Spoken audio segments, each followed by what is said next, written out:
I'm your host, Annie Bowles, and this is News du Jour.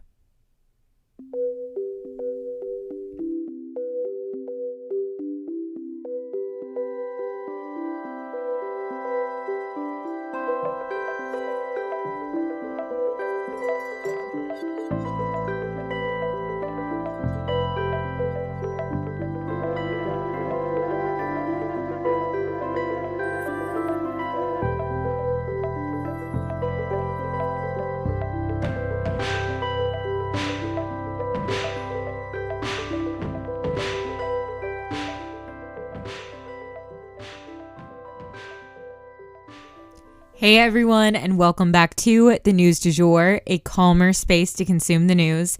So guys, I apologize wholeheartedly for missing yesterday's episode. Long story short, I was extremely sick and so was my baby. He is still really sick, and from whatever it was that we had, he's developed a double ear infection and some sort of a tooth infection where a baby tooth is coming in. Long story short, he was in a lot of pain all of yesterday, all night long, and pretty much all of today too. So it has been very crazy with a trip to urgent care, the ER, and to pick up a lot of prescriptions. So anyway, we are on the mend, but I really appreciate you guys and your patience when we have to have a sick day. If you're like, what the heck, I missed this. How did I not know you were taking off sick? I announce it on our News du Jour podcast Instagram, and that is newsdujour.podcast on Instagram. And if you follow us on there, I will post my stories if I'm going to have to miss an episode for some reason. And of course, I will update you guys on the next episode what's been going on. So I have a couple sort of like announcements or reminders like here at the top in terms of news stories. And then we have a full heavy episode for you guys. It may go over a little bit on time today because I have so much to catch you up on. Let's get into it. First up, the Met Gala is less than a week away, and rumor has it that this will be a much smaller affair than in previous years. People had speculated that the Kardashian family would actually not be invited this year, which had the internet buzzing. However, Vogue confirmed via the New York Times that Kim Kardashian will indeed be walking those steps this year for the Met Gala. So it seems that the rumors were at least partially false. If only like Kendall and Kim were invited, that would actually make a lot of sense to me because they're really the only two in the family who have graced the cover of Vogue and really seem to take their fashion very seriously. At Bombas, we make socks, underwear, and T-shirts that feel good and do good. They feel good because they're designed with the softest materials and comfort innovations. They do good because for every item you purchase, we donate another item to someone who needs it. So far, we at Bombas have donated over 75 million items, and your purchases add to that impact. Go to bombas.com/ACAST and use code ACAST for 20% off your first purchase. That's BOMBAS.com/ACAST and use code ACAST at checkout. Think you know diamonds? Probably not as much as you think. Our engagement ring, the gift from a partner, or the jewelry we buy to celebrate a win sparks a lot of joy. But did you know that Stone is connected to 10 million people around the world? From Canada to Africa to Australia, the natural diamond industry provides healthcare and more to remote communities. Each natural diamond promises a more sparkling future for generations to come. Discover so many more natural diamond truths at naturaldiamonds.com/thankyou. And by Vogue there, I mean American Vogue. I think, some of the other family members have probably done like other off brands of Vogue, New Zealand or Vogue, for other countries. But in terms of being on the crown jewel cover of American Vogue, it's only been Kim and Kendall, I think. Don't quote me on that. But anyway, they're the two who take fashion the most seriously. So it would make sense that maybe they would be the only two who would go. We'll see, and we'll definitely keep you guys posted. And then our last sort of like reminder announcement here at the top is that despite his age, it seems that President Biden will make one last run for U.S. president. Experts on the Hill are whispering that the formal announcement that everyone has been on pins and needles waiting for could happen as soon as today. So that's something to look out for, because I feel like when the incumbent decides to run formally, it really kicks off campaign season in a way, and the ads start running, and that's where we start to feel that buzz of an incoming presidential election. And then that's kind of our mini stories for today. We don't have any mini stories, but we are going to go ahead and jump into Tucker Carlson leaving Fox News and Don Lemon leaving CNN. It was announced midday yesterday that Tucker Carlson will be leaving Fox News and that the decision was mutual. What's more, there will be no 2 weeks or, 2 weeks notice. This is it. Tucker is done. His last day was April 21st, 2023. Tucker was Fox News' actually top-rated primetime host, but he was also deeply entrenched in the Dominion voting machines case, and likely the Smartmatic one as well. Emails came out between Tucker Carlson and other Fox News executives saying that he hated President Trump, quote, passionately, end quote, and that election rigging claims were, quote, insane, end quote. Revealing basically that Tucker did not believe a lot of what he was saying or insinuating while on the air. Tucker Carlson has been a controversial and very divisive personality on Fox since he began there in 2016. But I guess it just kind of reached its boiling point with these lawsuits despite his popularity with their audience. Here's what Fox News had to say in their statement. Quote, this is a press release put out by Fox, and it's titled Fox News Media and Tucker Carlson Part Ways. Fox News Media and Tucker Carlson have agreed to part ways. We thank him for his service to the network as a host and prior to that as a contributor. Mr. Carlson's last program was Friday, April 21st. Fox News Tonight will air live at 8 p.m. Eastern Standard Time starting this evening as an interim show helmed by rotating Fox News personalities until a new host is named. End quote.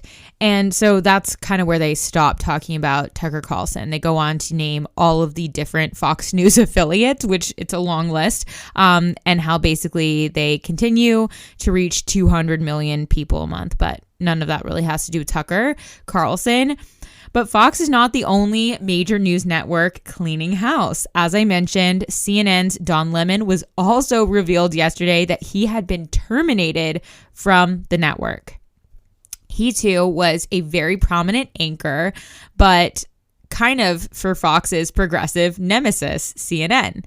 But the reasoning here is different. Don was actually accused of mistreating female colleagues as well as making crude comments on air, most recently about Nikki Haley's age, saying that women specifically, not people, are past their prime once they're over 40. Woof. And then after saying that, he tried to defend it, which was like only making things worse.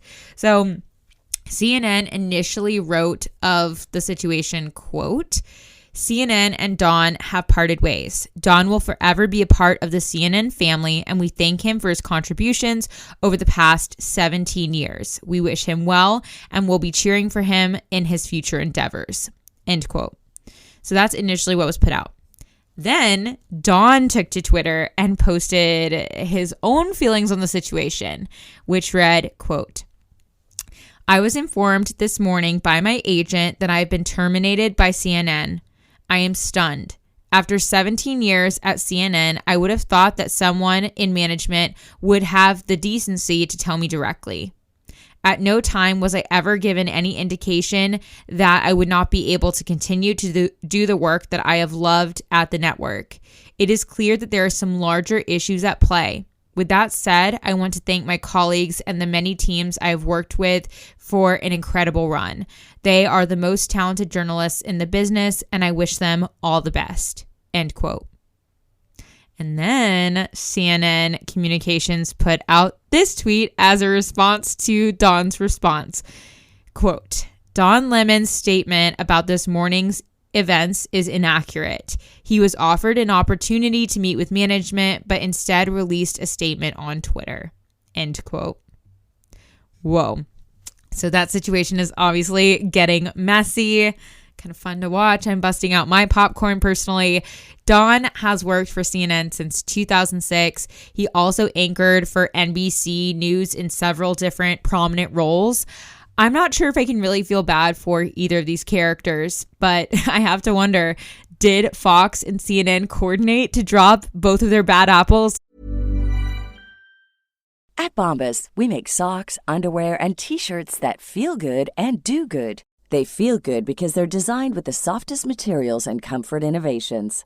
They do good because for every item you purchase, we donate another item to someone who needs it. So far, we at Bombas have donated over 75 million items, and your purchases add to that impact. Go to bombas.com/ACAST and use code ACAST for 20% off your first purchase. That's BOMBAS.com/ACAST and use code ACAST at checkout. Think you know diamonds? Probably not as much as you think. Our engagement ring, the gift from a partner, or the jewelry we buy to celebrate a win sparks a lot of joy. But did you know that Stone is connected to 10 million people around the world? From Canada to Africa to Australia, the natural diamond industry provides healthcare and more to remote communities. Each natural diamond promises a more sparkling future for generations to come. Discover so many more natural diamond truths at naturaldiamonds.com/thankyou. On the same day, or was it just sort of a convenient thing that happened because now these two things are competing for headlines? It will definitely be interesting to see if any other news outlets pick them up as anchors. We'll keep you guys posted. And next up for today, U.S. military begins evacuations from Sudan. So the U.S. military has begun evacuating U.S. personnel from Sudan as the fighting there is accelerating. There is immense planning going into these evacuations because, as we've mentioned before, more than once, this situation is just extremely chaotic and unpredictable.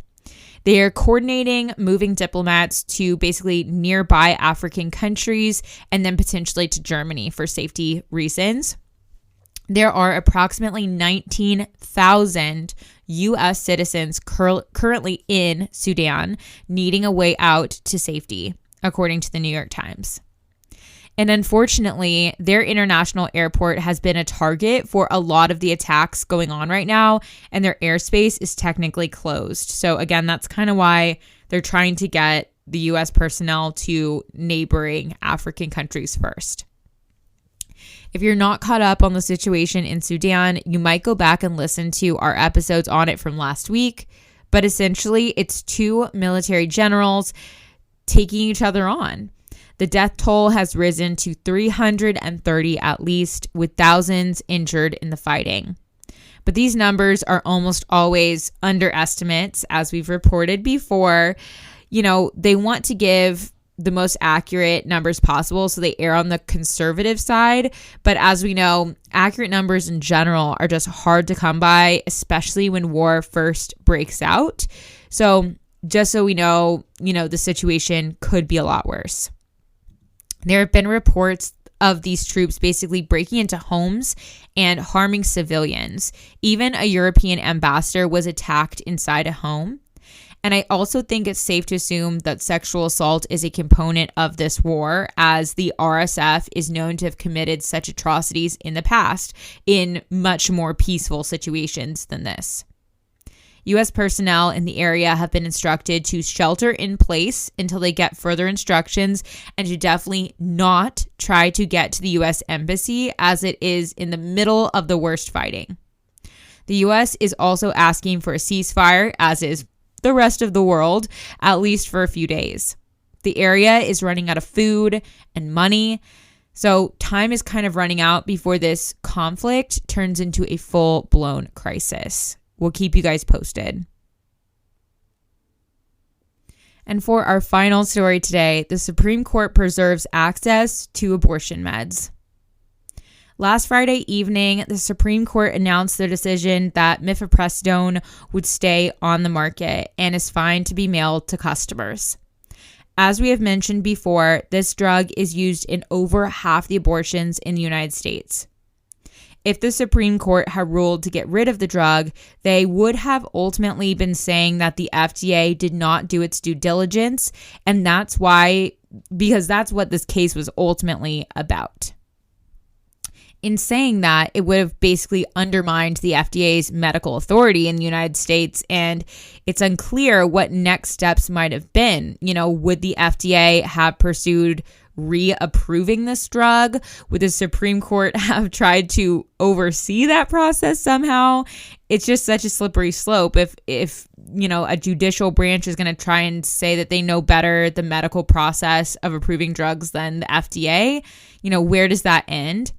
And what would really make them qualified to say that? You see how it could spiral here. That said, conservative religious groups are vowing to continue their fight to take the drug off the market nationally. What will their angle be this time? Who can say? They're going to have to get creative, though, because this one was already a major stretch. And that, for today, is the news du jour. I have one more story on the bird flu, but I'm going to save it for you guys tomorrow so we could end off perfectly at 15 minutes. That's the news du jour. Today, I wanted to leave you guys with the quote, "Nothing is so common as the wish to be remarkable." If you enjoyed this episode, please subscribe on whatever podcast platform you use to listen. A rate and review or shout out on social media would mean the world to us and help us be able to keep creating the news du jour.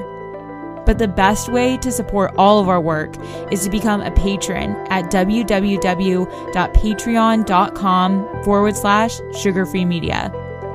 You can also follow us on social media under sugarfreemedia.co on Instagram and just sugarfree media, all one word, on TikTok. We appreciate you listening and look forward to telling you about the news again next time on News du Jour. Broadcasting from